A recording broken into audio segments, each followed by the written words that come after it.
Let's talk about LASIK surgery. तर आमचे sir आले ते आणि त्यांना लेसिकची सर्जरी करायची होती, तर आम्ही आय क्लिनिकला गेलेलो. त्याच्याबद्दल शिकायला भेटलेलं. तर लेसिकमध्ये काय करतात, म्हणजे आपल्याला जर तुम्हाला चष्मा वापरायचा नसेल किंवा कॉन्टॅक्ट लेन्सेस जरी वापरायचे नसतील तर ही सर्जरी करू शकतात. जो कॉर्निया असतो ना पुढचा हा पार्ट, तर त्याचा एक फ्लॅप काढतात ते असा बाजूला आणि लेझरच्या साह्याने त्याची जी कॉर्निया असते त्याची रिशेपिंग करतात आणि त्याची जी रिफ्रॅक्टिव्ह एरर समजा जी काय असेल ज्याच्यामुळे समजा चष्म्याचा प्रॉब्लेम यायला तर ते ठीक करतात. आणि असं ह्या सर्जरीमध्ये की एकदा केल्यास पुन्हा रिपीट करायची गरज पडत नाही. मोस्ट ऑफ द पेशंटमध्ये एकदा केले की तुम्ही ती होऊन जाते लाईफ टाईमसाठी.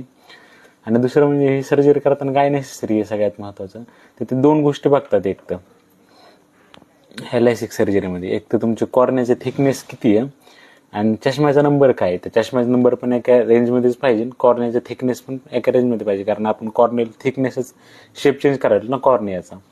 तर ते एक आहे. आणि तिथं 75,000 सांगितलेली कॉस्ट एका आईसाठी.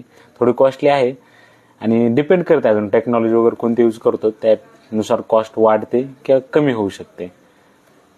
लॅसिक सर्जरीचा लॉंग फॉर्म काय आहे, लेझर असिस्टेड इन सिटू केराटोमिलिओसिस. त्या केराटोमिलिओसिसचा अर्थ आहे की कॉर्नियाचे थिकनेस चेंज करणं. तर हे सेफ सर्जरी एकदम. आम्ही पण पूर्ण विचारपूस केली तिथं काय काय असते कसं काय असतं. ते एकदम सेफ सर्जरी.